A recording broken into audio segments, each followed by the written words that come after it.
Of California ਦੁਆਰਾ ਪਾਇਆ ਜਾਵੇਗਾ। ਉਸ ਤੋਂ ਬਚਣ ਦੇ ਲਈ ਕਾਲ ਖਾਲਸਾ ਇੰਸ਼ੋਰੈਂਸ ਏਜੰਸੀ 408 272 2500 ਨਾਲ ਹੀ Krishan Dhanota university, Harminder Samra Sacramento, Gurpal Singh Sandhu Antelope, GN tyre and lube ਵਾਲੇ ਜਿਨ੍ਹਾਂ ਕੋਲੋਂ ਤੁਸੀਂ truck wash, oil change, air brake ਦਾ ਕੰਮ ਕਰਵਾ ਸਕਦੇ ਹੋ। ਨਵੇਂ ਪੁਰਾਣੇ ਟਾਇਰ ਵਾਜਿਬ ਕੀਮਤਾਂ 'ਤੇ ਖਰੀਦ ਸਕਦੇ ਹੋ। ਸੈਂਟਾ ਨੈਲਾ ਮੰਡੇਰਾ 'ਚ ਲੋਕੇਸ਼ਨ। ਕਾਲ ਨਿੰਮਾ ਸਹੋਤਾ 209 277 0113। ਨਾਲ ਹੀ west coast truck driving school Fresno ਵਾਲੇ ਜਿਹੜੇ ਤੁਹਾਨੂੰ ਟਰੱਕ ਦਾ ਲਾਇਸੈਂਸ ਵਧੀਆ ਸਿਖਲਾਈ ਦੇ ਕੇ ਘੱਟ ਸਮੇਂ ਦੇ ਵਿੱਚ ਲੈਣ 'ਚ ਸਹਾਇਤਾ ਕਰਦੇ ਨੇ। ਕਾਲ ਅਜੀਤ ਅਟਵਾਲ 559 374 4541। ਨਾਲ ਹੀ ਬਲਜਿੰਦਰ ਸਿੰਘ ਨਿੱਜਰ, ਵੁੱਡਲੈਂਡ, ਸੁੱਚਾ ਸਿੰਘ, ਸ਼੍ਰੀ ਮਾਛੀਵਾੜਾ ਸਾਹਿਬ। ਇਹਨਾਂ ਸਾਰਿਆਂ ਦਾ ਬਹੁਤ ਬਹੁਤ ਧੰਨਵਾਦ। ਜੇਕਰ ਤੁਸੀਂ ਜਾਂ ਕੋਈ ਹੋਰ ਕਾਰੋਬਾਰ ਇਸ ਪ੍ਰੋਗਰਾਮ ਨੂੰ ਸਪਾਂਸਰ ਕਰਨਾ ਚਾਹੁੰਦੇ ਹੋ, ਸੰਪਰਕ ਕਰੋ ਨੰਬਰ 408 722 7698 ਦੇ ਉੱਤੇ। ਗੱਲਬਾਤ ਦਾ ਸਿਲਸਿਲਾ ਮਿੰਟੂ ਸ਼ੁਰੂ ਕਰਦੇ ਹਾਂ। ਕਹਿੰਦੇ JNU ਵਿਦਿਆਰਥੀ ਸ਼ਰਜੀਲ ਇਮਾਮ ਨੂੰ ਪੁਲਿਸ ਨੇ ਕੀਤਾ ਗ੍ਰਿਫਤਾਰ। ਹਾਂ ਬਿਲਕੁਲ, ਇਹ ਇਮਾਮ ਆ ਜਿਹੜਾ ਇਹ ਬਹੁਤ ਵੱਡਾ ਨਾਮ ਬਣ ਗਿਆ ਰਾਤੋਂ ਰਾਤ ਹੀ। ਜਿਸ ਤਰ੍ਹਾਂ ਕਹੀਏ ਨਾ ਕਿ ਭਾਰਤੀ ਜਨਤਾ ਪਾਰਟੀ ਵਾਸਤੇ ਘਰ ਬੈਠਿਆਂ ਹੀ ਇੱਕ ਮੁੱਦਾ ਮਿਲ ਗਿਆ ਉਹਨਾਂ ਨੂੰ, ਔਰ ਬੜੇ ਅਹਿਮ ਤੇ ਬੜੇ ਨਾਜ਼ੁਕ ਮੌਕੇ ਤੇ ਉਹਨਾਂ ਨੂੰ ਇਹ ਸ਼ਖਸ ਕਿਹਾ। ਅਸਲ ਦੇ ਵਿੱਚ ਇਹਦੀ ਇੱਕ ਸਪੀਚ ਵਾਇਰਲ ਹੋਈ ਆ, ਉਹਦੇ ਵਿੱਚ ਇਹ ਅਸਮ ਨੂੰ ਬਾਕੀ ਦੇਸ਼ ਦੇ ਨਾਲੋਂ ਕੱਟਣ ਦੀ ਗੱਲ ਕਹਿ ਰਿਹਾ। ਵੈਸੇ ਉਹ ਵੀ ਇੱਕ ਆਪਣੇ ਆਪ ਦੇ ਵਿੱਚ ਵਿਵਾਦ ਆ, ਕਿਉਂਕਿ ਕੱਟਣ ਦੇ ਮਾਮਲੇ 'ਚ ਤੇ ਬਹੁਤ ਕੁਛ ਕੱਟਿਆ ਜਾ ਚੁੱਕਿਆ। ਜਿੱਦਾਂ ਇੱਕ ਵਾਰੀ ਇਹਨਾਂ ਦੇ ਆਪਣੇ ਬੰਦੇ ਜਿਹੜੇ ਹੁਕਮਰਾਨ ਧਿਰ ਦੇ ਲੋਕ ਆ, ਇਹਨਾਂ ਦੇ ਆਪਣੇ ਬੰਦਿਆਂ ਨੇ ਜੰਮੂ ਕਸ਼ਮੀਰ ਵਾਲਾ ਹਾਈਵੇ ਜਿਹੜਾ ਉਹ ਵੀ ਕੱਟ ਦਿੱਤਾ ਸੀਗਾ, ਮਤਲਬ ਕਿ ਅਲੱਗ ਕਰ ਦਿੱਤਾ ਸੀਗਾ, ਰੋਕ ਦਿੱਤਾ ਸੀਗਾ। ਜਾਟ ਅੰਦੋਲਨ ਦੇ ਵਿੱਚ ਪਾਣੀ ਦੀ ਸਪਲਾਈ ਦਿੱਲੀ ਨੂੰ ਕੱਟ ਦਿੱਤੀ ਗਈ ਸੀਗੀ, ਤੁਹਾਨੂੰ ਚੇਤੇ ਹੋਣਾ। ਤਾਂ ਉਹਨੇ ਸ਼ਾਇਦ ਇਸੇ ਸੰਦਰਭ 'ਚ ਕਿਹਾ, ਪਰ ਇਹ ਕਿਹਾ ਗਿਆ ਕਿ ਉਹ ਦੇਸ਼ ਦੇ ਨਾਲੋਂ ਵੱਖ ਕਰਨਾ ਚਾਹੁੰਦਾ। ਅਮਿਤ ਸ਼ਾਹ ਨੇ ਇੱਥੋਂ ਤੱਕ ਕਹਿ ਦਿੱਤਾ ਕਿ ਪਾਕਿਸਤਾਨ ਨਾਲ ਮਿਲਾਉਣ ਦੀ ਗੱਲ ਕਰਦਾ, ਜਦਕਿ ਅਸਮ ਦਾ ਕੋਈ ਬਾਰਡਰ ਹੈ ਜਿਹੜਾ ਉਹ ਪਾਕਿਸਤਾਨ ਨਾਲ ਸ਼ੇਅਰ ਨਹੀਂ ਹੁੰਦਾ। ਤਾਂ ਉਸ ਤੋਂ ਬਾਅਦ ਰਾਜਨੀਤੀ ਗਰਮਾ ਗਈ। ਸ਼ਰਮੀਲ ਇਮਾਮ ਤੇ ਰਾਸ਼ਟਰ ਧਰੋਹ ਦਾ ਮੁਕੱਦਮਾ ਦਰਜ ਹੋ ਗਿਆ, ਦੇਸ਼ ਧਰੋਹ ਦਾ ਮੁਕੱਦਮਾ ਦਰਜ ਹੋਇਆ, ਔਰ ਉਸ ਤੋਂ ਬਾਅਦ ਇਹਨੂੰ ਅੱਜ ਗ੍ਰਿਫਤਾਰ ਕੀਤਾ ਗਿਆ। ਚਲੋ ਹੁਣ ਕਾਰਵਾਈ ਜਿਹੜੀ ਅਗਲੇਰੀ ਪਾਊਗੀ। ਵੈਸੇ ਵੀ ਉਹ 40 ਮਿੰਟ ਦੀ ਸਪੀਚ ਆ, ਉਹਦੇ 'ਚ ਇਹਨੇ ਬਖਸ਼ਿਆ ਕਿਸੇ ਨੂੰ ਨਹੀਂ ਹੈ। ਜੇ ਤੁਸੀਂ ਵੇਖੋਗੇ ਨਾ, ਮਹਾਤਮਾ ਗਾਂਧੀ ਨੂੰ ਤਾਂ ਵੈਸੇ ਹੀ ਇਹ ਨਾਪਸੰਦ ਕਰਦਾ, ਲੈਫਟਿਸਟ, ਰਾਈਟਿਸਟ, ਕਿਸੇ ਨੂੰ ਨਹੀਂ ਛੱਡਦਾ। ਇੱਥੋਂ ਤੱਕ ਕਿ ਕਨ੍ਹਈਆ ਨੂੰ ਵੀ ਇਸ ਸਪੀਚ ਦੇ ਵਿੱਚ ਇਹਨੇ ਨਿਸ਼ਾਨੇ ਤੇ ਰੱਖਿਆ। ਜੇ ਕੋਈ ਇਹ ਤੋਂ ਬਚਿਆ ਤੇ ਉਹ ਪ੍ਰਧਾਨ ਮੰਤਰੀ ਨਰਿੰਦਰ ਮੋਦੀ ਜਾਂ ਭਾਰਤੀ ਜਨਤਾ ਪਾਰਟੀ ਆ। ਕਹਿਣ ਦਾ ਮਤਲਬ ਇਹ ਆ ਕਿ ਕਨ੍ਹਈਆ ਕੁਮਾਰ ਜਿੱਦਾਂ ਹੁਣ ਤੁਹਾਨੂੰ ਪਤਾ ਘਸਿਆ ਪਿਆ, ਇਹਨਾਂ ਵਾਸਤੇ ਟੁਕੜੇ ਟੁਕੜੇ ਗੈਂਗ, ਤੇ RTI ਰਾਹੀਂ ਖੁਲਾਸਾ ਹੋ ਗਿਆ ਕਿ ਟੁਕੜੇ ਟੁਕੜੇ ਗੈਂਗ ਦਾ ਗ੍ਰਹਿ ਮੰਤਰਾਲੇ ਦੇ ਕੋਲ ਵੀ ਕੋਈ ਰਿਕਾਰਡ ਨਹੀਂ ਹੈਗਾ। ਤਾਂ ਇਹ ਜਿਹੜੀ ਚੀਜ਼ ਹੁਣ ਪਤਾ ਨਹੀਂ ਆਪਣੇ ਆਪ ਹੋਈ ਆ ਜਾਂ ਕੀਤੀ ਗਈ ਆ, ਐਨ ਮੌਕੇ ਤੇ ਇਹਨਾਂ ਦੇ ਹੱਕ ਦੇ ਵਿੱਚ ਭੁਗਤ ਗਈ। ਮਤਲਬ ਕਿ ਜਿਸ ਤਰ੍ਹਾਂ ਦਾ ਬੰਦਾ ਕੋਈ ਚਾਹੀਦਾ ਸੀਗਾ ਉਹ ਬੰਦਾ ਇਹਨਾਂ ਨੂੰ ਮਿਲ ਗਿਆ। ਤਾਂ ਬਹਰਹਾਲ ਹੁਣ ਇਹਦੇ ਤੇ ਰੱਜ ਕੇ ਰਾਜਨੀਤੀ ਹੋ ਰਹੀ ਆ। ਸੋ ਇਹ ਗ੍ਰਿਫਤਾਰੀ ਹੋਈ ਆ, ਹੁਣ ਅੱਗੇ ਕਿਸ ਤਰ੍ਹਾਂ ਰਾਜਨੀਤੀ ਵਧੂਗੀ ਚੋਣਾਂ ਦੇ ਮੌਕੇ ਤੇ ਦੇਖਦੇ ਆ। ਪਰ ਭਾਰਤੀ ਜਨਤਾ ਪਾਰਟੀ ਵਾਸਤੇ ਇਹ ਮੁੱਦਾ ਜਿਹੜਾ ਉਹ ਚੰਗਾ ਹੱਥ ਲੱਗਿਆ ਇਹਨਾਂ ਦੇ। ਜੀ ਜੀ ਬਿਲਕੁਲ। ਅਗਲੀ ਜਿਹੜੀ ਮਿੰਟੂ ਜੀ ਗੱਲ ਕਰਦੇ, ਕਹਿੰਦੇ ਕਰੋਨਾ ਵਾਇਰਸ ਦਾ ਇੱਕ ਸ਼ੱਕੀ ਕੇਸ PGI ਦੇ ਵਿੱਚ ਪਾਇਆ ਗਿਆ। ਮਰੀਜ਼ ਕੁਝ ਦਿਨ ਪਹਿਲਾਂ ਹੀ ਚੀਨ ਤੋਂ ਪਰਤਿਆ ਸੀ। ਦੇਖੋ ਵਾਇਰਸ ਵੈਸੇ ਆਪਾਂ ਕਹਿ ਤੇ ਦਿੰਦੇ ਹਾਂ ਕਿ ਵਾਇਰਸ ਪਹਿਲਾਂ ਨਹੀਂ ਸੀ ਅਸੀਂ ਸੁਣਿਆ, ਆਪਣੇ ਆਪ ਦੇ ਵਿੱਚ ਇਹਨਾਂ ਦੀ ਕਾਫੀ ਪੁਰਾਣੀ ਹਿਸਟਰੀ ਆ ਵਾਇਰਸ ਦਾ। ਸਮੇਂ ਤੇ ਕਹਿੰਦੇ ਕਿ 10,000 ਸਾਲ ਪੁਰਾਣਾ ਤੇ ਰਿਕਾਰਡ ਇਸ ਤਰ੍ਹਾਂ ਦਾ ਹੈ, ਮਤਲਬ ਕਿ ਚੀਜ਼ਾਂ ਮਿਲ ਜਾਂਦੀਆਂ ਨੇ। ਔਰ ਆਪਾਂ ਵੇਖਿਆ ਪਹਿਲਾਂ ਵੀ ਇਸ ਤਰ੍ਹਾਂ ਦੇ ਹੋਏ, ਇਬੋਲਾ ਸ਼ਾਇਦ ਇੱਕ ਵਾਰੀ ਆਇਆ ਗਿਆ ਸੀਗਾ, ਫਿਰ ਸਵਾਈਨ ਫਲੂ ਤੇ ਇੱਥੇ ਆ ਹੀ ਜਾਂਦਾ ਤਕਰੀਬਨ ਇੰਡੀਆ ਦੇ ਵਿੱਚ ਹਰੇਕ ਸਾਲ। ਇਸ ਤਰ੍ਹਾਂ ਦੇ ਜਿਹੜੇ ਹੈਗੇ ਆ ਵਾਇਰਸ ਆਉਂਦੇ ਰਹਿੰਦੇ ਆ, ਗਾਉਂਦੇ ਵੀ ਰਹਿੰਦੇ ਆ। ਤਾਂ ਕਰੋਨਾ ਦਾ ਜਿਹੜਾ ਇਸ ਵੇਲੇ ਦਹਿਸ਼ਤ ਦਾ ਮਾਹੌਲ ਆ ਉਹ ਇੰਡੀਆ 'ਚ ਦਸਤਕ ਦੇ ਚੁੱਕਾ ਵਾ। ਤੁਹਾਨੂੰ ਪਤਾ ਹੋਣਾ ਕਈ ਦੇਸ਼ਾਂ ਦੇ ਵਿੱਚ ਹੈ ਆਲਰੇਡੀ, ਚਾਈਨਾ ਤੋਂ ਸ਼ੁਰੂ ਹੋਇਆ ਕੰਮ, ਔਰ ਉਹ ਵੀ ਇੱਕ ਜਿੱਦਾਂ ਕਹਿ ਲਈਏ ਕਿ ਫੂਡ ਮਾਰਕੀਟ 'ਚੋਂ ਸ਼ੁਰੂ ਹੋਇਆ। ਵੁਹਾਨ ਸ਼ਹਿਰ ਹੈ ਸ਼ਾਇਦ ਉਹਨਾਂ ਦਾ, ਤਾਂ ਉੱਥੋਂ ਇਹ ਸ਼ੁਰੂ ਹੋਇਆ। ਹੁਣ ਜਿਹੜੇ ਸਿਹਤ ਦੇ ਨਾਲ ਜੁੜੇ ਲੋਕ ਆ, ਸਿਹਤ ਖੇਤਰ ਦੇ ਨਾਲ ਜੁੜੇ ਲੋਕ ਆ, ਉਹ ਕਹਿੰਦੇ ਆ ਕਿ ਜਾਨਵਰਾਂ ਤੋਂ ਮਤਲਬ ਕਿ ਇਹ ਪਨਪਦਾ। ਔਰ ਉਸ ਤੋਂ ਬਾਅਦ ਫਿਰ ਤੁਹਾਨੂੰ ਪਤਾ ਵਾਇਰਸ ਦੀ ਇੱਕ ਆਪਣੀ ਇੱਕ ਢੰਗ ਹੈ, ਸ਼ੈਲੀ ਹੈ ਉਹਦੀ ਵਧਣ ਦੀ। ਤਾਂ ਉਸ ਤੋਂ ਬਾਅਦ ਫਿਰ ਉਹ ਬਹੁਤ ਔਖਾ ਕੰਟਰੋਲ ਹੁੰਦਾ, ਕਿਉਂਕਿ ਦਵਾਈਆਂ ਜਿਹੜੀਆਂ ਉਹ ਟਾਈਮ ਦੇ ਟਾਈਮ ਬਣਾਉਣੀਆਂ ਪੈਂਦੀਆਂ, ਸਮਾਂ ਲੱਗਦਾ, ਜਦ ਤੱਕ ਜਾਨੀ ਨੁਕਸਾਨ ਬਹੁਤ ਹੋ ਚੁੱਕਾ ਹੁੰਦਾ। ਹੁਣ ਤੁਸੀਂ ਇਹ ਅੰਦਾਜ਼ਾ ਲਾ ਲਓ ਕਿ ਚਾਈਨਾ ਦੇ ਵਿੱਚ 100 ਤੋਂ ਵੱਧ ਮੌਤਾਂ ਹੋ ਗਈਆਂ। ਹਾਲਾਂਕਿ ਜੰਗੀ ਪੱਧਰ ਤੇ ਉਹਨਾਂ ਦੀ ਲੜਾਈ ਜਾਰੀ ਆ, ਉਹਨਾਂ ਨੇ ਵੇਖਿਆ ਹੋਣਾ ਤੁਸੀਂ, ਵਾਇਰਲ ਹੋਇਆ ਕਿ 6 ਦਿਨਾਂ ਦੇ ਵਿੱਚ ਹਸਪਤਾਲ ਬਣਾ ਦਿੱਤਾ। 6 ਦਿਨਾਂ ਦੇ ਵਿੱਚ ਹਸਪਤਾਲ ਬਣਾਉਣਾ, ਕਹਿਣ ਦਾ ਮਤਲਬ ਕਿ 6 ਦਿਨਾਂ ਦਾ ਉਹਨਾਂ ਨੇ ਟਾਰਗੇਟ ਦਿੱਤਾ ਹੋਇਆ। ਸੋ ਇਹ ਸਾਰੀਆਂ ਚੀਜ਼ਾਂ ਜਿਹੜੀਆਂ ਉਹ ਹੁਣ ਇੱਥੇ ਪਹੁੰਚ ਰਹੀਆਂ ਨੇ, ਕਿਉਂਕਿ ਕੁਛ ਲੋਕ ਜਿਹੜੇ ਚਾਈਨਾ ਤੋਂ ਇੱਧਰ ਆਏ ਆ। ਹਾਲਾਂਕਿ ਦੇਰ ਸ਼ਾਮੀ ਇਹ ਵੀ ਖਬਰ ਸੁਣਨ ਨੂੰ ਮਿਲ ਰਹੀ ਸੀਗੀ ਕਿ ਜਿਹੜੇ ਸਾਡੇ ਇੱਧਰ ਦੇ ਇੰਡੀਅਨ ਨੇ ਜੋ ਉੱਥੇ ਚਾਈਨਾ ਦੇ ਵਿੱਚ ਹੈਗੇ, ਖਾਸ ਤੌਰ ਤੇ ਵੁਹਾਨ ਸ਼ਹਿਰ ਦੇ ਵਿੱਚ, ਤਾਂ ਉਹਨਾਂ ਨੂੰ ਉੱਥੋਂ ਰੈਸਕਿਊ ਕਰਨ ਵਾਸਤੇ, ਕੱਢਣ ਵਾਸਤੇ ਸਪੈਸ਼ਲ ਇਹ ਫਲਾਈਟਾਂ ਵੀ ਚੱਲ ਰਹੇ ਨੇ। ਸੁਣਨ ਦੇ ਵਿੱਚ ਆਇਆ, ਹੁਣ ਪਤਾ ਨਹੀਂ ਕਦੋਂ ਇਹ ਸ਼ੁਰੂ ਕੀਤਾ ਜਾਊਗਾ ਕਿ ਉਹਨਾਂ ਨੂੰ ਉੱਥੋਂ ਸੁਰੱਖਿਅਤ ਕੱਢ ਲਿਆ ਜਾਵੇ। ਤਾਂ ਦੂਸਰੇ ਪਾਸੇ 20 ਅੱਡਿਆਂ ਤੇ ਇਹਨਾਂ ਨੇ ਹਵਾਈ ਅੱਡਿਆਂ ਤੇ ਆਖਿਆ ਕਿ ਪੜਤਾਲ ਹੋਊਗੀ, ਜਿਹੜੇ ਵੀ ਲੋਕ ਆਉਣਗੇ। ਪਰ ਇਹ ਮਾਮਲਾ ਜਿਹੜਾ ਪੰਜਾਬ ਦੇ ਵਿੱਚ ਅੱਜ ਪਹੁੰਚਿਆ, ਹਾਹਾਕਾਰ ਮੱਚੀ। ਕਹਿੰਦੇ ਕਿ 16 ਸ਼ੱਕੀ ਮਾਮਲੇ ਆਏ, ਇੱਕ ਨਹੀਂ ਹੈ 16 ਸ਼ੱਕੀ ਮਾਮਲਿਆਂ ਦਾ ਸੀਗਾ ਜ਼ਿਕਰ। ਪਰ ਦੇਰ ਸ਼ਾਮ ਜਿਹੜੇ ਸਾਡੇ ਹੈਲਥ ਮਿਨਿਸਟਰ ਨੇ ਮਿਸਟਰ ਬਲਵੀਰ ਸਿੰਘ ਸਿੱਧੂ, ਉਹਨਾਂ ਨੇ ਸਾਫ਼ ਕਰ ਦਿੱਤਾ ਕਿ ਕੋਈ ਵੀ ਪੋਜ਼ਿਟਿਵ ਨਹੀਂ ਪਾਇਆ ਗਿਆ। ਵੈਸੇ ਇਹ ਵੀ ਤਾਂ ਤੁਹਾਨੂੰ ਪਤਾ ਹੀ ਹੈ ਕਿ ਪ੍ਰੋਟੋਕਾਲ ਹੀ ਹੁੰਦਾ ਪੂਰੇ ਸੰਸਾਰ ਦੇ ਵਿੱਚ। ਜਿਸ ਤਰ੍ਹਾਂ ਅੱਜ ਚਾਈਨਾ ਦੇ ਵਿੱਚੋਂ ਇਹ ਸਭ ਕੁਛ ਨਿਕਲਿਆ, ਤਾਂ ਨਾਲ ਦੀ ਨਾਲ ਦੱਸ ਦਿੰਦੇ ਆ ਕਿ ਕਿਸ ਤਰ੍ਹਾਂ ਤੁਸੀਂ ਜਾਂਚ ਪੜਤਾਲ ਕਰੋਗੇ। ਤੁਹਾਨੂੰ ਸਭ ਨੂੰ ਪਤਾ ਹੋਣਾ ਕਿ ਪ੍ਰੋਟੋਕਾਲ ਹੀ ਹੁੰਦਾ, ਸਾਰੇ ਦੇਸ਼ ਜਿਹੜੇ ਕੋਆਰਡੀਨੇਟ ਕਰ ਲੈਂਦੇ ਇੱਕ ਦੂਜੇ ਦੇ ਨਾਲ। ਤਾਂ ਇਹਨਾਂ ਨੇ ਜਿਹੜੀ ਪੜਤਾਲ ਕੀਤੀ ਆ, ਮਤਲਬ ਕਿ ਜਾਂਚ ਪੜਤਾਲ ਹੋਈ, ਹਾਲਾਂਕਿ ਉਹ ਜਿਹੜੇ ਸਸਪੈਕਟਡ ਸੀਗੇ ਉਹਨਾਂ ਨੂੰ ਨਿਗਰਾਨੀ 'ਚ ਰੱਖਿਆ। ਫਿਰ ਬਾਅਦ ਦੇ ਵਿੱਚ ਦੇਰ ਸ਼ਾਮ ਇਹਨਾਂ ਨੇ ਇਹ ਗੱਲ ਕਹੀ ਆ ਕਿ ਕੋਈ ਪੋਜ਼ਿਟਿਵ ਕੇਸ ਨਹੀਂ ਪਾਇਆ ਗਿਆ। ਤਾਂ ਮੇਰੇ ਖਿਆਲ ਦੇ ਨਾਲ ਠੀਕ ਹੈ, ਦੁਆ ਕਰਨੀ ਚਾਹੀਦੀ ਆ। ਚਲੋ ਚਾਈਨਾ ਦੇ ਵਿੱਚ ਵੀ ਇਨਸਾਨ ਵੱਸਦੇ ਨੇ, ਹੋਰ ਜਿਹੜੇ ਮੁਲਕ ਜਿਨ੍ਹਾਂ ਦੇ ਵਿੱਚ ਇਹ ਵਾਇਰਸ ਫੈਲਿਆ ਉੱਥੇ ਵੀ ਇਨਸਾਨਾਂ ਦੀ ਜ਼ਿੰਦਗੀ ਦਾ ਘਾਣ ਹੋਣਾ, ਤਾਂ ਉੱਥੇ ਵੀ ਸੁੱਖ ਮੰਗੀਏ। ਪਰ ਭਾਰਤ ਵਾਲੇ ਪੱਖ ਤੋਂ ਤੇ ਇਸ ਕਰਕੇ ਸੁੱਖ ਮੰਗਣੀ ਚਾਹੀਦੀ ਆ ਕਿ ਜੇ ਮੰਨ ਲਓ ਥੋੜਾ ਜਿਹਾ ਕੰਮ ਖਰਾਬ ਹੋ ਗਿਆ ਤਾਂ ਇੱਥੇ ਜ਼ਿਆਦਾ ਨੁਕਸਾਨ ਹੋ ਸਕਦਾ। ਕਿਤੇ ਆਬਾਦੀ ਜ਼ਿਆਦੀ ਆ, ਵੈਸੇ ਵੀ ਦੱਸਦੇ ਆ ਕਿ 3 ਤੋਂ 5 ਬੰਦੇ ਜਿਹੜੇ ਆ ਨਾ ਉਹਨਾਂ ਨੂੰ ਇਨਫੈਕਟਡ ਕਰ ਦਿੰਦਾ ਹੈ। ਮਤਲਬ ਕਿ ਜਿਹੜਾ ਪੋਜ਼ਿਟਿਵ ਵਿਅਕਤੀ ਹੈ ਨਾ, 3 ਤੋਂ 5 ਦੀ ਇੱਕ ਐਵਰੇਜ ਦੱਸੀ ਜਾਂਦੀ ਹੈ। ਮੈਂ ਥੋੜਾ ਦੇਖ ਰਿਹਾ ਸੀਗਾ, ਤਾਂ 3 ਤੋਂ 5 ਦੀ ਐਵਰੇਜ। ਤੁਸੀਂ ਦੱਸੋ ਕਿ ਜਦੋਂ ਇੰਡੀਆ 'ਚ ਇਸ ਤਰ੍ਹਾਂ ਦਾ ਮਾਹੌਲ ਹੋਏਗਾ ਤਾਂ ਫਿਰ ਉਹ ਤਾਂ ਜ਼ਿਆਦਾ ਹੀ ਸੰਭਾਵਨਾ ਵੱਧ ਜਾਏਗੀ, ਜ਼ਿਆਦਾ ਸੰਭਾਵਨਾ ਹੋਏਗੀ। ਤਾਂ ਬਹਰਹਾਲ ਜੇ ਆਪਾਂ ਕਹੀਏ ਤਾਂ ਇਲਾਜ ਨਾਲੋਂ ਪਰਹੇਜ਼ ਹੀ ਚੰਗਾ। ਇਹਨਾਂ ਨੂੰ ਆਪਣੀ ਜਿਹੜੀ ਤਿਆਰੀ ਆ ਪੂਰੀ ਕਰਨੀ ਚਾਹੀਦੀ ਆ। ਦੇਖਣਾ ਚਾਹੀਦਾ ਕਿ ਇਹ ਜਿਹੜਾ ਵਾਇਰਸ ਆ ਉਹ ਇੱਧਰ ਇੰਡੀਆ 'ਚ ਨਾ ਹੀ ਫੈਲੇ, ਨਾ ਹੀ ਪਸਰੇ, ਕਿਉਂਕਿ ਉਸ ਤੋਂ ਬਾਅਦ ਫਿਰ ਹਾਲਾਤ ਜਿਹੜੇ ਆ ਬਹੁਤ ਜੋਖਮ ਭਰੇ ਹੋ ਜਾਣਗੇ। ਜੀ ਜੀ ਬਿਲਕੁਲ। ਅਗਲੀ ਜਿਹੜੀ ਮਿੰਟੂ ਜੀ ਗੱਲ ਕਰਦੇ, ਕਹਿੰਦੇ ਮੋਦੀ ਸਰਕਾਰ ਨੇ ਉਸ ਨੂੰ ਹੀ ਦੇ ਦਿੱਤਾ ਪਦਮ ਸ਼੍ਰੀ ਜਿਸ ਦੇ ਪਿਤਾ ਨੇ ਪਾਕਿਸਤਾਨ ਵੱਲੋਂ ਲੜੀ ਭਾਰਤ ਖਿਲਾਫ ਜੰਗ। ਕਹਿਣ ਦਾ ਮਤਲਬ ਅਦਨਾਨ ਸਾਮੀ, ਉਹਦੀ ਲਿਫਟ ਹੋ ਗਈ। ਉਹਦਾ ਗਾਣਾ ਸੀ ਕਹਿੰਦਾ ਲਿਫਟ ਕਰਾ ਦੇ, ਲਿਫਟ ਕਰਾ ਦੇ। ਤੁਸੀਂ ਛੋਟੇ ਹੁੰਦੇ ਆ ਸੁਣਾ, ਅਸੀਂ ਜਦੋਂ ਜਵਾਨ ਹੁੰਦੇ ਸੀ ਉਦੋਂ ਸੁਣਿਆ ਸੀ ਤਾਂ ਲਿਫਟ ਕਰਾ ਦੇ। ਤਾਂ ਉਹ ਗਾਣਾ ਬਹੁਤ ਮਸ਼ਹੂਰ ਹੋਇਆ ਸੀ, ਮਕਬੂਲ ਹੋਇਆ ਸੀਗਾ। ਅਦਨਾਨ ਸਾਮੀ ਬੇਸਿਕਲੀ ਪਾਕਿਸਤਾਨੀ ਆ। ਵੈਸੇ ਤੇ ਇਹਨਾਂ ਦੇ ਪਰਿਵਾਰ ਦੀ ਹਿਸਟਰੀ ਨਾ ਕਾਫੀ ਲੰਮੀ ਚੌੜੀ ਹੈ। ਜੇ ਤੁਸੀਂ ਵੇਖੋਗੇ ਅਫਗਾਨ ਸਨ, ਫਿਰ ਚਲੋ ਇੰਡੀਆ 'ਚ ਆਏ ਕਿਉਂਕਿ ਉਸ ਸਮੇਂ ਭਾਰਤ ਪਾਕਿਸਤਾਨ ਨਹੀਂ ਹੋਏਗਾ। ਉਸ ਤੋਂ ਬਾਅਦ ਫਿਰ ਪਾਕਿਸਤਾਨ ਚਲੇ ਜਾਂਦੇ ਆ। ਤਾਂ ਅਦਨਾਨ ਜਿਹੜਾ ਉਹ ਮੈਨੂੰ ਲੱਗਦਾ ਇੰਗਲੈਂਡ 'ਚ ਗਿਆ, ਲੰਡਨ 'ਚ ਪੜ੍ਹਿਆ ਲਿਖਿਆ, ਤਾਂ ਉਸ ਤੋਂ ਬਾਅਦ ਇੰਡੀਆ 'ਚ ਆ ਕੇ ਨਾਗਰਿਕਤਾ ਲੈਂਦਾ। ਉਸ ਤੋਂ ਬਾਅਦ ਇਹਨੂੰ ਇਹ ਜਿਹੜਾ ਸਨਮਾਨਿਤ ਪੁਰਸਕਾਰ ਹੈ ਜਿਹੜਾ ਉਹ ਦਿੱਤਾ ਜਾਂਦਾ, ਜਿਹਨੂੰ ਆਪਾਂ ਕਹਿ ਸਕਦੇ ਹਾਂ ਬੜਾ ਪ੍ਰਤਿਸ਼ਠਿਤ ਪੁਰਸਕਾਰ ਹੈ ਜਿਹੜਾ ਉਹ ਪਦਮ ਸ਼੍ਰੀ ਦਿੱਤਾ ਗਿਆ। ਤਾਂ ਬਹਰਹਾਲ ਅਦਨਾਨ ਸਾਮੀ ਦਾ ਗਾਣਾ ਸੁਣਿਆ ਤੇ ਮੁੱਦਤਾਂ ਹੋ ਗਈਆਂ। ਕੋਈ ਇਹੋ ਜਿਹਾ ਗਾਣਾ ਹੈ ਵੀ ਨਹੀਂ ਮਾਰਕੇ ਵਾਲਾ ਜਿਹੜਾ ਕਿ ਕਹੀਏ ਕਿ ਪੁਰਸਕਾਰ ਜਿੱਤ ਸਕਦਾ, ਐਸਾ ਕੋਈ ਹੁਣ ਗਾਣਾ ਹੈ ਨਹੀਂ ਗਾ। ਲਿਫਟ ਕਰਾ ਦੇ ਮੈਨੂੰ ਯਾਦ ਹੈ ਕਿਉਂਕਿ ਉਹ ਗਾਣਾ ਬਹੁਤ ਜ਼ਿਆਦਾ ਮਕਬੂਲ ਹੋਇਆ ਸੀ। ਉਸ ਤੋਂ ਬਾਅਦ ਕੁਛ ਗਾਣੇ ਜ਼ਰੂਰ ਮਕਬੂਲ ਹੋਇਆ। ਤਾਂ ਅਦਨਾਨ ਸਾਮੀ ਦੇ ਮਾਮਲੇ ਦੇ ਵਿੱਚ ਇਹ ਬਹੁਤ ਵੱਡਾ ਹਮਲਾ ਕੀਤਾ ਗਿਆ ਵਿਰੋਧੀ ਧਿਰਾਂ ਵੱਲੋਂ ਕਿ ਇਹਦਾ ਜਿਹੜਾ ਬਾਪ ਸੀ ਅਸਲ ਦੇ ਵਿੱਚ ਉਹ ਏਅਰ ਫੋਰਸ ਦੇ ਵਿੱਚ ਸੀਗਾ। ਤੇ ਜਦੋਂ ਜੰਗ ਹੋਏ ਆ ਮੇਰੇ ਖਿਆਲ ਦੇ ਨਾਲ 65 ਵਾਲੇ ਜੰਗ ਦੀ ਗੱਲ ਕੀਤੀ ਜਾ ਰਹੀ ਆ ਵਿਸ਼ੇਸ਼ ਤੌਰ ਤੇ, ਕਿ ਜਿਹੜਾ ਇਹਨਾਂ ਦਾ ਬਾਪ ਸੀਗਾ ਅਰਸ਼ਦ ਸਾਮੀ ਖਾਨ ਉਹ ਏਅਰ ਫੋਰਸ ਦੇ ਵਿੱਚ ਸੀ। ਤਾਂ ਜਿਹੜਾ ਸਾਡਾ ਏਅਰ ਬੇਸ ਸਟੇਸ਼ਨ ਹੈ ਪਠਾਨਕੋਟ, ਉੱਥੇ ਉਹਨੇ ਹਮਲਾ ਕੀਤਾ ਸੀਗਾ, ਜਿਸ ਤੋਂ ਬਾਅਦ ਉਹਨੂੰ ਨਿਸ਼ਾਨੇ ਜ਼ੁਰਤ ਇੱਕ ਬਹੁਤ ਵੱਡਾ ਪੁਰਸਕਾਰ ਹੈ ਪਾਕਿਸਤਾਨ ਦਾ ਉਹ ਦਿੱਤਾ ਗਿਆ ਸੀਗਾ। ਔਰ ਇਹ ਜਿਹੜਾ ਅਦਨਾਨ ਸਾਮੀ ਹੈ ਉਹ ਆਪਣੇ ਬਾਪ ਦਾ, ਵੇਖੋ ਹੁਣ ਇਹ ਤੇ ਜ਼ਾਰਾ ਜੀ ਗੱਲ ਆ ਕਿ ਕਿਸੇ ਦੇ ਬਾਪ ਨੇ ਕੀ ਕੀਤਾ ਕਿਉਂਕਿ ਉਹ ਵੀ ਆਪਣਾ ਫਰਜ਼ ਨਿਭਾ ਰਿਹਾ ਸੀ ਉਸ ਟਾਈਮ। ਉਹ ਦੋਸ਼ ਆਪਾਂ ਉਹਦੀ ਔਲਾਦ ਨੂੰ ਨਹੀਂ ਦੇ ਸਕਦੇ, ਪਰ ਅਦਨਾਨ ਸਾਮੀ ਅੱਜ ਵੀ ਉਹਨੂੰ ਹੀਰੋ ਮੰਨਦਾ।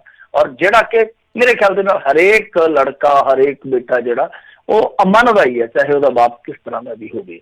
ਤਾਂ ਹੁਣ ਇਸ ਚੀਜ਼ ਨੂੰ ਲੈ ਕੇ ਨਿਸ਼ਾਨੇ ਤੇ ਭਾਰਤੀ ਜਨਤਾ ਪਾਰਟੀ ਕਿ ਇਹਨਾਂ ਨੇ ਐਸੇ ਸ਼ਖਸ ਨੂੰ ਪਦਮ ਸ਼੍ਰੀ ਦਿੱਤਾ ਹੈ ਜਿਹਨੂੰ ਨਾ ਸਿਰਫ ਪਹਿਲਾਂ ਨਾਗਰਿਕਤਾ ਮਿਲੀ ਹੈ ਬਲਕਿ ਉਹ ਸ਼ਖਸ ਐਸਾ ਪਿਛੋਕੜ ਰੱਖਦਾ ਕਿ ਉਹਦੇ ਬਾਪ ਨੇ ਸਾਡੇ ਤੇ ਹਮਲਾ ਕੀਤਾ, ਤਾਂ ਇਹਨਾਂ ਨੇ ਕਾਊਂਟਰ ਕੀਤਾ।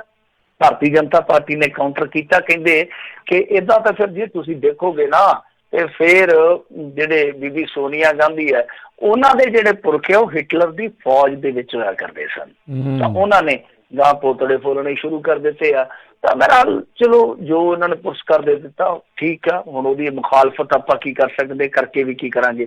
ਪਰ ਇੱਕ ਸਵਾਲ ਉੱਠਦਾ ਹੈ, ਜੇ ਹਾਈ ਚੀਜ਼ ਰਾਜ ਕਰਨਵੀਰ ਸਿੰਘ ਜੀ ਕਿਸੇ ਹੋਰ ਨੇ ਕੀਤੀ ਹੁੰਦੀ ਕਿ ਇਹ ਜਰ ਜਾਂਦੇ, ਫਿਰ ਇਹਨਾਂ ਨੇ ਰਾਸ਼ਨ ਪਾਣੀ ਲੈ ਕੇ ਉਸਦੀਆਂ ਮੋਹਰਾਂ ਤੇ ਚੜ ਜਾਣਾ ਸੀਗਾ। ਸਹੀ ਗੱਲ ਕਿ ਇਹ ਪਾਕਿਸਤਾਨ ਪ੍ਰੇਮੀ ਆ, ਦੇਸ਼ ਵਿਰੋਧੀ ਆ, ਟੁਕੜੇ ਟੁਕੜੇ ਗਏ ਗਿਆ, ਪਤਾ ਨਹੀਂ ਕਿੱਥੋਂ ਕਿੱਥੋਂ ਵਿਸ਼ੇਸ਼ਣ ਇਹਨਾਂ ਨੇ ਵਿਸ਼ੇਸ਼ ਤੌਰ ਤੇ ਖੋਜ ਕੇ ਲਿਆਉਣੇ ਸਨ। ਸਹੀ ਗੱਲ। ਤਾਂ ਹੁਣ ਇਹ ਬਾਚੇ ਇਸ ਕਰਕੇ ਰਹੇ ਆ। ਅਸਲ ਦੇ ਵਿੱਚ ਮੈਂ ਜਿਸ ਤਰ੍ਹਾਂ ਗੱਲ ਕੀਤੀ ਹੈ ਨਾ ਕਿ ਅਦਨਾਨ ਸਾਮੀ ਦੇ ਪੱਲੇ ਕੋਈ ਇਸ ਤਰ੍ਹਾਂ ਦੀ ਪ੍ਰਾਪਤੀ ਹੈ ਨਹੀਂ ਗੀ ਇਹਨਾਂ, ਜੇ ਆਪਾਂ 4-5 ਸਾਲਾਂ 'ਚ ਵੇਖੀਏ। ਪਰ ਇੱਕ ਚੀਜ਼ ਜਿਹੜੀ ਆ ਉਹ ਮਜਬੂਰੀ ਆ। ਮਜਬੂਰੀ ਕੀ ਆ ਕਿ ਕੌਮਾਂਤਰੀ ਪੱਧਰ ਤੇ ਜਿਸ ਤਰ੍ਹਾਂ ਦੀ ਬਦਨਾਮੀ ਨਰਿੰਦਰ ਮੋਦੀ ਦੀ, ਵੈਸੇ ਤੇ ਹਰ ਪਾਸਿਆ ਬਦਨਾਮੀ ਵਾਲੀ ਗੱਲ ਬਣੀ ਪਈ ਆ, ਪਰ ਜਿਸ ਤਰੀਕੇ ਦੀ ਬਦਨਾਮੀ ਇੰਟਰਨੈਸ਼ਨਲ ਮੀਡੀਆ 'ਚ ਆ ਗੁਜ਼ਸ਼ਤਾ ਲਾ ਲਓ ਕਿ 4-5 ਹਫ਼ਤਿਆਂ ਤੋਂ ਹੋਈ ਆ, ਉਹਦੇ 'ਚ ਉੱਭਰਨ ਵਾਸਤੇ ਇਹਨਾਂ ਨੇ ਸ਼ਾਇਦ ਇੱਕ ਮਿਸਾਲ ਸੈੱਟ ਕੀਤੀ, ਐਗਜ਼ਾਮਪਲ ਸੈੱਟ ਕੀਤਾ ਕਿ ਦੇਖੋ ਮੁਸਲਮਾਨਾਂ ਦਾ ਜ਼ਿਕਰ ਕੀਤਾ ਜਾ ਰਿਹਾ, ਡਰ ਤੌਖਲਾ ਪੈਦਾ ਕੀਤਾ ਜਾ ਰਿਹਾ, ਪਰ ਅਸੀਂ ਸੱਚ ਦੇ ਵਿੱਚ ਬਹੁਤ ਵੱਡੇ ਧਰਮ ਨਿਰਪੱਖਵਾਦੀ ਆ ਔਰ ਅਸੀਂ ਤੇ ਅਦਨਾਨ ਸਾਮੀ ਨੂੰ ਨਾ ਸਿਰਫ ਨਾਗਰਿਕਤਾ ਦਿੱਤੀ ਆ ਬਲਕਿ ਉਹਨੂੰ ਇੱਕ ਬਹੁਤ ਵੱਡਾ ਪੁਰਸਕਾਰ ਵੀ ਦਿੱਤਾ ਹੈ। ਜੀ ਜੀ। ਅਗਲੀ ਗੱਲ ਕਰਦੇ, ਕਹਿੰਦੇ ਕੈਪਟਨ ਦੇ ਵੱਲੋਂ ਸੱਭਿਆਚਾਰਕ ਬੁੱਤ ਕਿਸੇ ਹੋਰ ਜਗ੍ਹਾ ਲਾਉਣ ਦੇ ਹੁਕਮ। ਦੇਖੋ ਇਹ ਜਿਹੜਾ ਫੈਸਲਾ ਆ ਦਰਬਾਰ ਸਾਹਿਬ ਕੰਪਲੈਕਸ ਦੇ ਬਾਹਰ, ਤੁਹਾਨੂੰ ਪਤਾ ਹੀ ਹੈ ਨਾ, ਉਹ ਜੋ ਹੈਰੀਟੇਜ ਸਟਰੀਟ ਜਿਹਨੂੰ ਕਿਹਾ ਜਾਂਦਾ, ਵਿਰਾਸਤੀ ਗਲਿਆਰਾ, ਤਾਂ ਉਹਦੇ ਵਿੱਚ ਜਿਹੜੇ ਬੁੱਤ ਲੱਗੇ ਸੀ ਜਿਨ੍ਹਾਂ ਦਾ ਇੱਕ ਬਹੁਤ ਵੱਡਾ ਵਿਵਾਦ ਹੋਇਆ ਸੀਗਾ, ਉਹ ਮਾਮਲਾ ਜਿਹੜਾ ਹੁਣ ਪੰਜਾਬ ਸਰਕਾਰ ਨੇ ਇਸ ਤਰ੍ਹਾਂ ਨਜਿੱਠਿਆ ਕਿ ਉਹਨਾਂ ਬੁੱਤਾਂ ਨੂੰ ਹਟਾਉਣ ਦਾ ਫੈਸਲਾ ਲੈ ਲਿਆ ਗਿਆ। ਤਾਂ ਮੇਰੇ ਖਿਆਲ ਦੇ ਨਾਲ ਦੇਰ ਸ਼ਾਮ ਇਹ ਫੈਸਲਾ ਆਇਆ ਜਿਹੜਾ ਉਹ ਠੀਕ ਆ, ਕਿਉਂਕਿ ਆਪਾਂ ਕਈ ਦਿਨਾਂ ਤੋਂ ਇਸ ਤੇ ਗੱਲਬਾਤ ਕਰਦੇ ਪਏ ਸੀਗੇ ਕਿ ਦੇਖੋ ਜੇ ਜਥੇਦਾਰ ਸਾਹਿਬ ਜਿਹੜੇ ਆ ਉਹ ਕਹਿੰਦੇ ਆ ਕਿ ਗਲਤ ਆ ਤਾਂ ਫਿਰ ਮੰਨ ਲੈਣਾ ਚਾਹੀਦਾ, ਕਿਉਂਕਿ ਇਸ ਬਹਿਸ ਨੂੰ ਫਿਰ ਹੋਰ ਲੰਮਿਆ ਨਹੀਂ ਖਿੱਚਿਆ ਜਾਣਾ ਚਾਹੀਦਾ। ਜਦੋਂ ਬਹੁ ਗਿਣਤੀ 'ਚ ਸਿੱਖ ਸੰਗਤ ਮੰਨਦੀ ਆ ਕਿ ਗਲਤ ਆ, ਹਾਂ ਠੀਕ ਆ, ਕੁਛ ਹਿੱਸਾ ਐਸਾ ਵੀ ਆ ਜੋ ਮੰਨਦੇ ਆ ਕਿ ਕੁਛ ਨਹੀਂ ਆ, ਬੁੱਤਾਂ ਦਾ ਕੋਈ ਫਰਕ ਨਹੀਂ ਪੈਂਦਾ, ਤਾਂ ਪਰ ਬਹੁ ਗਿਣਤੀ 'ਚ ਜਿਹੜੇ ਲੋਕ ਆ ਉਹ ਕਹਿੰਦੇ ਆ ਕਿ ਨਹੀਂ ਹਟਾ ਦੇਣੇ ਚਾਹੀਦੇ ਆ, ਇੱਥੇ ਜੇ ਬੁੱਤ ਲਾਉਣੇ ਵੀ ਆ ਤਾਂ ਐਸੇ ਲਾਏ ਜਾਣ ਕਿ ਇੱਕ ਧਾਰਮਿਕ ਫੀਲ ਆਵੇ, ਜਾਂ ਯੋਧਿਆਂ ਦੇ ਬੁੱਤ ਲਾਏ ਜਾਣ ਜਿਨ੍ਹਾਂ ਤੋਂ ਕੋਈ ਪ੍ਰੇਰਨਾ ਲਈ ਜਾ ਸਕਦੀ ਹੋਵੇ। ਤਾਂ ਬਹਰਹਾਲ ਹੁਣ ਇਹ ਮਾਮਲਾ ਫਿਰ ਜਦੋਂ ਪੰਜਾਬ ਸਰਕਾਰ ਕੋਲ ਗਿਆ, ਤੁਹਾਨੂੰ ਪਤਾ ਹੀ ਹੈ ਵੈਸੇ ਵੀ ਪੰਜਾਬ ਸਰਕਾਰ ਜਿਹੜੀ ਹੈ ਉਹ ਕੋਈ ਇਹੋ ਜਿਹਾ ਮੁੱਦਾ ਜਿਹੜਾ ਖਾਸ ਤੌਰ ਤੇ ਅਕਾਲੀ ਦਲ ਦੇ ਨਾਲ ਜੁੜਦਾ ਹੋਵੇ ਉਹਨੂੰ ਛੱਡਦੇ ਨਹੀਂ ਹੈ। ਤਾਂ ਉਹਨਾਂ ਨੇ ਇੱਕ ਤਰ੍ਹਾਂ ਨਾਲ ਮੌਕੇ ਤੇ ਚੌਕਾ ਲਾਇਆ ਕਿ ਐਸਾ ਮਾਹੌਲ ਬਣਿਆ ਜਿੱਥੇ ਜਥੇਦਾਰ ਸਾਹਿਬ ਜਿਹੜੇ ਆ ਉਹ ਇਸ ਗੱਲ ਦੇ ਵਿੱਚ ਸਹਿਮਤੀ ਰੱਖਦੇ ਸਨ, ਇਤਫਾਕ ਰੱਖਦੇ ਸਨ, ਰਾਏ ਰੱਖਦੇ ਸਨ ਕਿ ਇਹ ਬੁੱਤ ਜਿਹੜੇ ਆ ਉਹ ਗਲਤ ਆ। ਤਾਂ ਉਹਨਾਂ ਨੇ ਨਾਲ ਦੀ ਨਾਲ ਫਿਰ ਉਸ ਮਾਮਲੇ ਦੇ ਵਿੱਚ ਇੱਕ ਐਸਾ ਮਾਮਲਾ ਜਿਹੜਾ ਫਿੱਟ ਕੀਤਾ ਕਿ ਹੁਣ ਮੇਰੇ ਖਿਆਲ ਦੇ ਨਾਲ ਅਕਾਲੀ ਬਹੁਤਾ ਬੋਲ ਨਹੀਂ ਸਕਦੇ ਸਰਕਾਰ ਦੇ ਇਸ ਫੈਸਲੇ ਤੇ। ਔਰ ਜੋ ਉੱਥੇ ਬੈਠੇ ਸਨ ਜਿਹੜੇ ਸਿੱਖ ਜਥੇਬੰਦੀਆਂ ਦੇ ਲੀਡਰ, ਉਹ ਵੀ ਮੇਰੇ ਖਿਆਲ ਦੇ ਨਾਲ ਹੁਣ ਕੈਪਟਨ ਸਰਕਾਰ ਦਾ ਸ਼ੁਕਰੀਆ ਭਾਵੇਂ ਨਾ ਹੀ ਕਰਨ, ਪਰ ਅੱਧ ਮੰਨੇ ਮਨ ਦੇ ਨਾਲ ਉਹਨਾਂ ਨੂੰ ਕਰਨਾ ਜ਼ਰੂਰ ਪਊਗਾ, ਮਤਲਬ ਕਿ ਹੁਣ ਕੋਈ ਹੋਰ ਰਸਤਾ ਵੀ ਨਹੀਂ ਬਚਦਾ।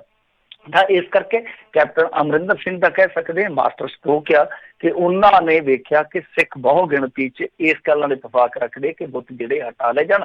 ਤਾਂ ਫਿਰ ਤੁਹਾਨੂੰ ਪਤਾ ਹੀ ਆ ਕਿ ਪਰਸੈਪਸ਼ਨ ਕਰਨ ਵਾਸਤੇ, ਧਾਰਨਾ ਬਣਾਉਣ ਵਾਸਤੇ ਇਸ ਤਰ੍ਹਾਂ ਦੇ ਫਿਰ ਸਟ੍ਰੋਕ ਖੇਡੇ ਜਾਂਦੇ ਆ। ਤਾਂ ਬਹਰਹਾਲ ਮੇਰੇ ਖਿਆਲ ਦੇ ਨਾਲ ਜੇ ਸਰਕਾਰ ਇਹਨਾਂ ਚੀਜ਼ਾਂ ਪ੍ਰਤੀ ਗੰਭੀਰ ਹੈ, ਸੁਹਿਰਦ ਹੈ, ਤਾਂ ਫਿਰ ਉਹ ਜਿਹੜਾ ਰੇਲਵੇ ਸਟੇਸ਼ਨ ਦੇ ਮਾਡਲ ਵਾਲਾ ਰੌਲਾ ਪੈਂਦਾ ਉਹਦੇ ਵਿੱਚ ਵੀ ਇਹਨਾਂ ਨੂੰ ਦਖਲ ਦੇਣਾ ਚਾਹੀਦਾ ਖੁੱਲੇ ਤੌਰ ਤੇ। ਇਹ ਜਿਹੜੇ ਸਰਕਾਰ ਦੇ ਚਾਹੇ ਉਹ MP ਹੋਣ, ਚਾਹੇ ਇਹਨਾਂ ਦੇ ਆਪਣੇ ਹੋਰ ਜਿਹੜੇ ਸਥਾਨਕ ਲੀਡਰ ਆ, ਕਿਸੇ ਵੀ ਮਾਮਲੇ ਦੇ ਵਿੱਚ ਜਿੱਥੇ ਵੀ ਸਰਕਾਰ ਦਾ ਫੌ ਪੈਂਦਾ ਫਿਰ ਇਹਨਾਂ ਨੂੰ ਉਸ ਮਾਮਲੇ ਦੇ ਵਿੱਚ ਵੀ ਅੱਗੇ ਆ ਕੇ ਮਾਮਲਾ ਨਜਿੱਠਣਾ ਚਾਹੀਦਾ। ਤਾਂ ਪੰਜਾਬ ਦਾ ਉੱਥੇ ਵੀ ਬਹੁਤ ਵੱਡਾ ਤਬਕਾ ਜਿਹੜਾ ਰੋਸ ਜਤਾਉਂਦਾ ਕਿ ਕਮਲ ਦਾ ਫੁੱਲ ਹੈ ਜਿਹੜਾ, ਹਾਲਾਂਕਿ ਵੈਸੇ ਰਾਸ਼ਟਰੀ ਫੁੱਲ ਆ, ਪਰ ਜਿਹੜਾ ਅੱਜ ਦੀ ਤਾਰੀਖ ਦਾ ਕਮਲ ਆ ਉਹ ਜਿਸ ਤਰੀਕੇ ਨਾਲ ਉੱਥੇ ਦਿਖਾਇਆ ਜਾ ਰਿਹਾ ਉਹ ਨਹੀਂ ਦਿਖਾਇਆ ਜਾਣਾ ਚਾਹੀਦਾ। ਤਾਂ ਉਸ ਮਾਮਲੇ ਨੂੰ ਵੀ ਕੈਪਟਨ ਅਮਰਿੰਦਰ ਸਿੰਘ ਇਸ ਤਰ੍ਹਾਂ ਹੀ ਨਜਿੱਠ ਦੇਣ ਤਾਂ ਫਿਰ ਮੇਰੇ ਖਿਆਲ ਦੇ ਨਾਲ ਠੀਕ ਕਿਹਾ ਜਾਏਗਾ ਕਿ ਕੋਈ ਵਿਵਾਦ ਜਿਹੜਾ ਉਹ ਨਹੀਂ ਵਧਿਆ। ਜੀ ਜੀ। ਅਗਲੀ ਜਿਹੜੀ ਗੱਲ ਕਰਦੇ ਬ੍ਰਹਮਪੁਰਾ ਹੋਣਾ ਦਾ ਬਿਆਨ ਆਇਆ, ਕਹਿੰਦੇ ਸਿੱਧੂ ਜਿਹੜੀ ਵੀ ਪਾਰਟੀ 'ਚ ਜਾਣਗੇ 2022 'ਚ ਉਸੇ ਪਾਰਟੀ ਦੀ ਬਣੂਗੀ ਜੀ ਸਰਕਾਰ। ਆਹੋ ਗਾਣਾ ਨਾ, ਜਿਹੜੇ ਘਰ ਜਾਏਗੀ ਨੀ ਭਾਗ ਲੱਗ ਜਾਣਗੇ। ਉਹੀ ਗੱਲ ਆ ਕਿ ਨਵਜੋਤ ਸਿੰਘ ਸਿੱਧੂ ਵੀ ਜਿੱਧਰ ਜਾਊਗਾ ਪੱਕੀ ਭਵਿੱਖਬਾਣੀ ਕਰ ਦਿੱਤੀ ਹੈ। ਵੈਸੇ ਸੋਸ਼ਲ ਮੀਡੀਆ ਨੇ ਅੱਜ ਉਹਨੂੰ ਡਿਪਟੀ CM ਵੀ ਬਣਾ ਦਿੱਤਾ। ਕਈਆਂ ਨੇ ਮੇਰੇ ਖਿਆਲ ਦੇ ਨਾਲ ਹਾਰ ਵੀ ਰੱਖ ਲਏ ਹੋਣੇ ਆ ਕਿ ਸਿੱਧੂ ਦੇ ਗੱਲ ਦੇ ਵਿੱਚ ਕਿਹੜੇ ਕਿਹੜੇ ਹਾਰ ਪਾਉਣੇ ਆ, ਪਰ ਉਹਨਾਂ ਦੀ ਹਾਰ ਹੋਈ ਆ ਕਿਉਂਕਿ ਉਹ ਇੱਕ ਰਿਊਮਰ ਸੀਗਾ, ਇੱਕ ਅਫਵਾਹ ਸੀ ਕਿ ਨਵਜੋਤ ਸਿੰਘ ਸਿੱਧੂ ਨੂੰ ਡਿਪਟੀ CM ਬਣਾਇਆ ਜਾ ਰਿਹਾ।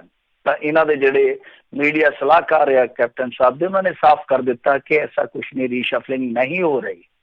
ਤਾਂ ਉਹ ਖਬਰ ਜਿਹੜੀ ਆ ਉਹ ਅਫਵਾਹ ਸਮਝੋ, ਮਤਲਬ ਕਿ ਉਹਦਾ ਖੰਡਨ ਸਰਕਾਰ ਵੱਲੋਂ ਹੀ ਕਰ ਦਿੱਤਾ ਗਿਆ। ਤਾਂ ਬਹਰਹਾਲ ਜੋ ਢੀਂਡਸਾ ਸਾਹਿਬ ਕਹਿ ਰਹੇ ਨੇ, ਢੀਂਡਸਾ ਸਾਹਿਬ ਦਾ ਮੇਰੇ ਖਿਆਲ ਦੇ ਨਾਲ ਜਿਸ ਤਰ੍ਹਾਂ ਦਾ ਮਾਮਲਾ ਚੱਲਦਾ ਪਿਆ, ਟਕਸਾਲੀਆਂ ਦਾ ਜਿਸ ਤਰ੍ਹਾਂ ਚੱਲਦਾ ਪਿਆ, ਇਹ ਕਹਿ ਰਹੇ ਆ ਬ੍ਰਹਮਪੁਰਾ, ਜਿੱਦਾਂ ਮੈਂ ਵੈਸੇ ਉਹ ਗਲਤ ਕਰ ਗਿਆ ਕਿ ਉਹ ਕਹਿ ਗਿਆ ਢੀਂਡਸਾ ਸਾਹਿਬ, ਕਿਉਂਕਿ ਢੀਂਡਸਾ ਸਾਹਿਬ ਇਹਨਾਂ ਦੇ ਨਾਲ ਹੀ ਨੇ ਅੱਜ ਕੱਲ੍ਹ।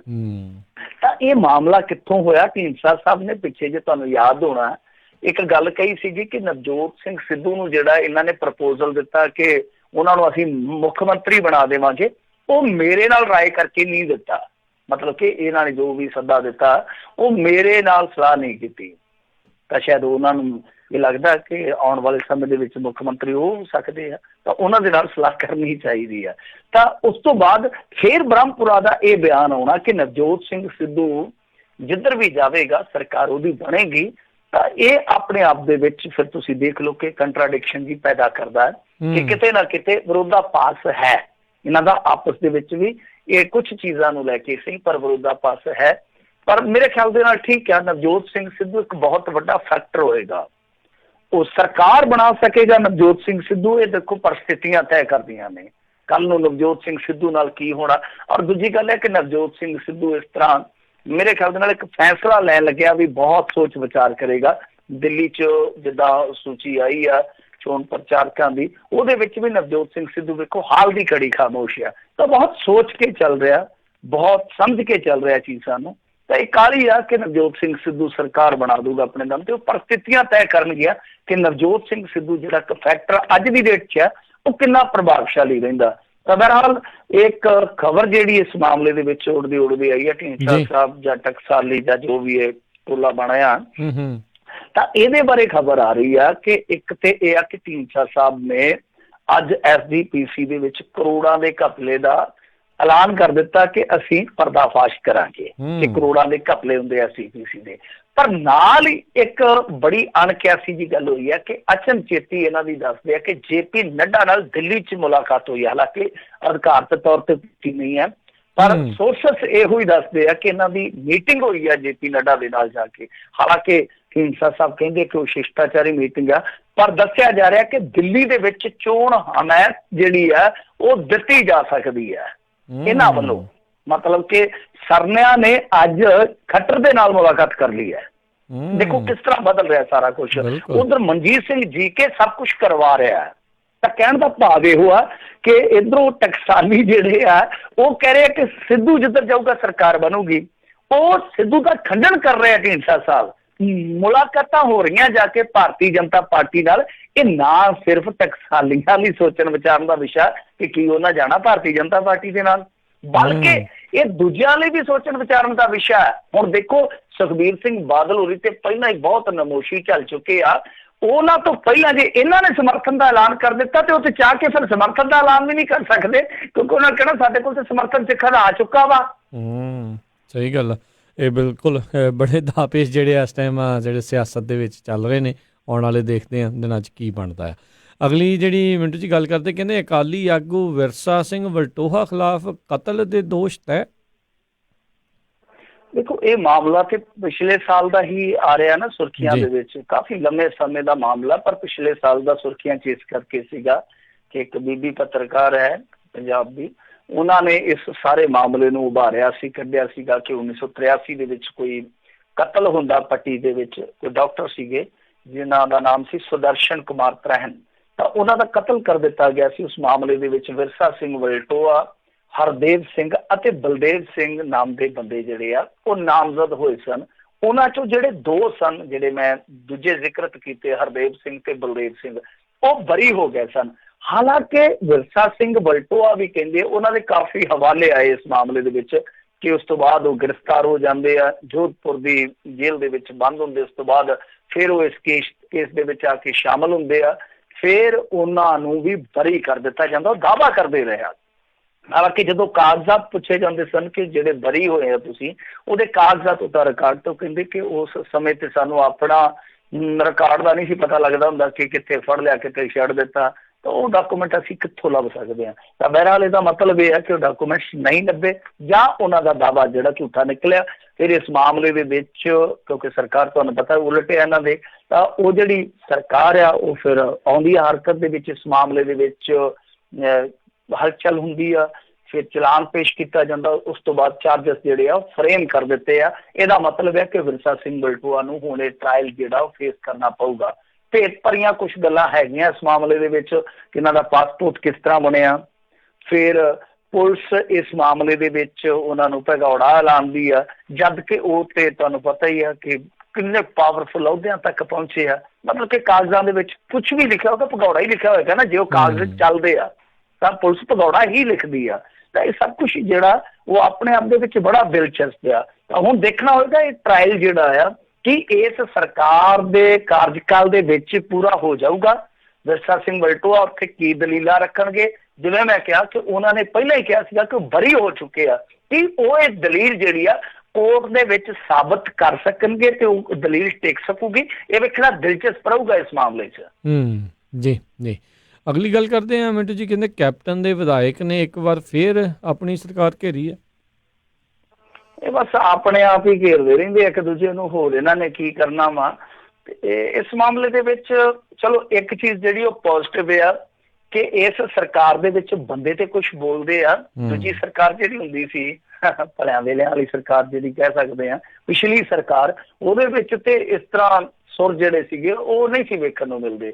ਤਾਂ ਘੱਟੋ ਘੱਟ ਇਹਨਾਂ ਦੀ ਸਾਨੂੰ ਇਹ ਤਸੱਲੀ ਆ ਕਿ ਬੋਲਦੇ ਰਹਿੰਦੇ ਆ, ਚਾਹੇ ਇਹਨਾਂ ਦਾ ਆਪਸ ਦੇ ਵਿੱਚ ਕਲੇਸ਼ ਲਾ ਲਓ, ਆਪਸ ਦੇ ਵਿੱਚ ਇਹਨਾਂ ਦਾ ਦਫਾੜ ਲਾ ਲਓ, ਪਰ ਬੋਲਦੇ ਰਹਿੰਦੇ ਆ। ਪ੍ਰਤਾਪ ਸਿੰਘ ਬਾਜਵਾ ਨੇ ਅੱਜ ਇੱਕ ਹੋਰ ਚਿੱਠੀ ਲਿਖੀ ਆ।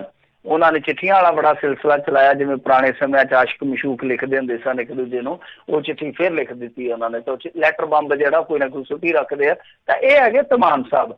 ਧਮਾਨ ਸਾਹਿਬ ਨੇ ਅੱਗੇ ਵੀ ਬੜੀ ਵਾਰੀ ਮੋਰਚਾ ਖੋਲਿਆ। ਇਹਨਾਂ ਨੇ ਹੁਣ ਕਿਹਾ ਕਿ ਰੇਤ ਬਜਰੀ ਤੇ ਕਾਂਗਰਸ ਮਾਫੀਆ ਦਾ ਕਬਜ਼ਾ ਹੈ। ਮਤਲਬ ਕਿ ਇਹਨਾਂ ਨੇ ਸਿੱਧਾ, ਹੁਣ ਜੇ ਆਪਾਂ ਕਹੀਏ ਸਾਰਾਂਸ਼ ਹੀ ਆ ਕਹਾਣੀ ਦਾ, ਸਿੱਧਾ ਆਪਣੀ ਸਰਕਾਰ ਤੇ ਦੋਸ਼ ਲਾਇਆ ਕਿ ਕਾਬਜ਼ ਹੁਣ ਮਾਫੀਏ ਤੇ ਕਾਂਗਰਸ ਹੈ। ਤਾਂ ਤੁਸੀਂ ਆਪ ਹੀ ਅੰਦਾਜ਼ਾ ਲਾ ਲਓ ਕਿ ਕਿਹੋ ਜਿਹੇ ਹਾਲਾਤ ਹੋਣਗੇ ਪੰਜਾਬ ਦੇ ਇਸ ਵੇਲੇ। ਮੈਂ ਇੱਕ ਡਿਬੇਟ ਸੁਣ ਰਿਹਾ ਸੀਗਾ ਜਿਹਦੇ ਵਿੱਚ ਹਰਚਰਨ ਸਿੰਘ ਬੈਂਸ ਬੋਲ ਰਹੇ ਸਨ, ਜਿਹੜੇ ਪ੍ਰਕਾਸ਼ ਸਿੰਘ ਬਾਦਲ ਦੇ ਸਲਾਹਕਾਰ ਨੇ। ਤਾਂ ਉਹ ਕਹਿੰਦੇ ਕਿ ਇਸ ਵੇਲੇ ਗਵਰਨਰੀ ਰਾਜ ਚੱਲ ਰਿਹਾ ਪੰਜਾਬ 'ਚ। ਗਵਰਨਰੀ ਰਾਜ ਦੀ ਉਹਨਾਂ ਨੇ ਪਰਿਭਾਸ਼ਾ ਦਿੱਤੀ ਕਿ ਇੱਥੇ ਸਾਰਾ ਕੁਝ ਅਫਸਰਸ਼ਾਹੀ ਕਰਦੀ ਆ, ਇਹ ਤੇ ਮੌਜ ਮਸਤੀ ਕਰਨ ਜੋਗੇ ਆ, ਇਹਦਾ ਮਤਲਬ ਕਿ ਗਵਰਨਰੀ ਰਾਜ ਚੱਲਦਾ। ਤਾਂ ਖੈਰ ਉਹ ਵਿਰੋਧੀ ਧਿਰ ਦੇ ਵਿੱਚ ਇਸ ਤਰ੍ਹਾਂ ਦੀ ਆਲੋਚਨਾ ਕਰ ਸਕਦੇ ਆ, ਪਰ ਗੱਲ ਇਹ ਆ ਕਿ ਦੇਖੋ ਇਹ ਚੀਜ਼ਾਂ ਜੇ ਕੋਈ ਹੋਰ ਆਖੇ ਤੇ ਫਿਰ ਤੇ ਕਹਿ ਸਕਦੇ ਸਾਡੇ ਵਰਗਿਆਂ ਨੂੰ ਪੈ ਸਕਦੇ ਕਿ ਤੁਸੀਂ ਐਂ ਕਰਦੇ ਹੋ, ਉਹ ਕਰਦੇ ਹੋ, ਤੁਸੀਂ ਤਾਂ ਵਿਰੋਧੀ ਹੋ ਕਾਂਗਰਸ ਦੇ, ਫਲਾਂ ਟਮਕਾ। ਇਹਨਾਂ ਦੇ ਆਪਣੇ ਬੰਦੇ ਹਾਂ ਗੱਲਾਂ ਕਹੀ ਜਾਂਦੇ ਆ ਕਿ ਸਾਡੇ ਬੰਦੇ ਹੀ ਕਾਬਜ਼ ਹੋ ਗਏ ਮਾਫੀਆ ਤੇ, ਸਾਡੇ ਬੰਦੇ ਫੇਲ ਹੋ ਗਏ ਆ, ਸਾਡੇ ਬੰਦੇ ਜਿਹੜੇ ਚੱਜ ਨਾਲ ਸਰਕਾਰ ਨਹੀਂ ਚਲਾ ਪਾ ਰਹੇ, ਸਾਡੇ ਬੰਦਿਆਂ ਤੋਂ ਸਾਡੇ ਬੰਦੇ ਹੀ ਗਾਂ ਰਿਸ਼ਵਤਾਂ ਮੰਗੀ ਜਾਂਦੇ ਆ। ਤਾਂ ਫਿਰ ਤੁਸੀਂ ਇਸ ਬਿਮਾਰੀ ਦਾ, ਇਸ ਮਰਜ਼ ਦਾ ਕੋਈ ਇਲਾਜ ਨਹੀਂ ਕਰ ਸਕਦੇ, ਕਿਉਂਕਿ ਇਹ ਬਿਮਾਰੀ ਜਿਹੜੀ ਆ ਉਹ ਬਹੁਤ ਦੂਰ ਤੱਕ ਜਾ ਚੁੱਕੀ ਤੁਹਾਡੀਆਂ ਜੜ੍ਹਾਂ 'ਚ। ਤਾਂ ਮੈਨੂੰ ਨਹੀਂ ਲੱਗਦਾ ਕਿ ਜੋ ਸਮਾਂ ਬਚਿਆ, ਹੁਣ ਜਿਹੜੇ ਵੱਡੇ ਡਾਕਟਰ ਆ ਕੈਪਟਨ ਅਮਰਿੰਦਰ ਸਿੰਘ, ਉਹ ਇਸ ਮਰਜ਼ ਦੀ ਕੋਈ ਦਵਾ ਲੱਭ ਪਾਉਣਗੇ। ਤਾਂ ਇਹ ਮਰਜ਼ ਜਿਹੜੀ ਜਿਵੇਂ ਕਹਿੰਦੇ ਨਾ, ਮਰਜ਼ बढ़ता ਗਿਆ ਜੂੰ ਜੂੰ ਦਵਾ ਕੀ, ਤਾਂ ਇਹ ਮਰਜ਼ ਹੋਰ ਵਧੇਗਾ ਇਹਨਾਂ ਦਾ। ਤਾਂ ਇਹ ਕਲੇਸ਼ ਹੋਰ ਵਧੇਗਾ ਕਿਉਂਕਿ ਜਿਨ੍ਹਾਂ ਨੂੰ ਮੌਕਾ ਨਹੀਂ ਮਿਲਦਾ, ਜਾਂ ਜਿਹੜੇ ਨਾਰਾਜ਼ ਹੁੰਦੇ ਆ, ਖਫਾ ਹੁੰਦੇ ਆ, ਜਾਂ ਜਿਨ੍ਹਾਂ ਦੀ ਜ਼ਮੀਰ ਜਾਗਦੀ ਉਹ ਬੋਲਦੇ ਰਹਿੰਦੇ ਆ। ਵਧੀਆ ਚੀਜ਼ ਆ ਕਿ ਇਹਨਾਂ ਦੇ ਆਪਣੇ ਬੰਦੇ ਬੋਲ ਰਹੇ ਆ, ਪਰ ਮੇਰੇ ਖਿਆਲ ਦੇ ਨਾਲ ਜਿਵੇਂ ਕਹਿੰਦੇ ਸੀਗੇ ਮਤਾ ਪਾ ਕੇ ਘੱਲ ਦਿੱਤਾ ਕਿ ਪ੍ਰਤਾਪ ਸਿੰਘ ਬਾਜਵਾ ਨੂੰ ਚੁੱਕ ਕੇ ਬਾਹਰ ਕਰੋ ਪਾਰਟੀ 'ਚੋਂ, ਕੀ ਹੁਣ ਇਸ ਵਿਧਾਇਕ ਨੂੰ ਵੀ ਅਸੈਂਬਲੀ 'ਚੋਂ ਬਾਹਰ ਕਰਨਗੇ ਜਾਂ ਪਾਰਟੀ 'ਚੋਂ ਬਾਹਰ ਕਰਨਗੇ ਕਿ ਜੀ ਸਰਕਾਰ ਦੇ ਉਲਟ ਬੋਲਣ ਡਿਆ। ਜੀ ਜੀ ਜੀ, ਤੇ ਬਹੁਤ ਬਹੁਤ ਮਿੰਟੂ ਜੀ ਤੁਹਾਡਾ ਧੰਨਵਾਦ ਕਰਦੇ ਹਾਂ, ਤੁਸੀਂ ਸਾਡੇ ਨਾਲ ਜੁੜੇ, ਇਹਨਾਂ ਖਬਰਾਂ ਬਾਰੇ ਤੁਸੀਂ ਜਾਣਕਾਰੀ ਦਿੱਤੀਆਂ। ਅਗਲੀ ਵਾਰ ਤੱਕ ਲਈ ਮਿਹਰਬਾਨੀ, ਪਿਆਰ ਭਰੀ ਸਤਿ ਸ਼੍ਰੀ ਅਕਾਲ ਜੀ। ਸਤਿ ਸ਼੍ਰੀ ਅਕਾਲ ਜੀ। ਜੀ ਤੇ ਸਰੋਤਿਓ, ਇੱਥੇ ਹੀ ਸਾਡਾ ਅੱਜ ਦਾ ਇਹ ਪ੍ਰੋਗਰਾਮ ਸਮਾਪਤ ਹੈ। ਮਿਲਦੇ ਹਾਂ ਅਗਲੀ ਵਾਰ, ਤੱਕ ਲਈ ਮੇਰੇ ਵੱਲੋਂ ਵੀ ਸਭ ਨੂੰ ਪਿਆਰ ਭਰੀ ਸਤਿ ਸ਼੍ਰੀ ਅਕਾਲ। ਜਿਉਂਦੇ ਵਾਸਤੇ ਰਹੋ, ਹੱਸਦੇ ਖੇਲਦੇ ਰਹੋ, ਸੁਣਦੇ ਰਹੋ ਪੰਜਾਬੀ ਰੇਡੀਓ USA।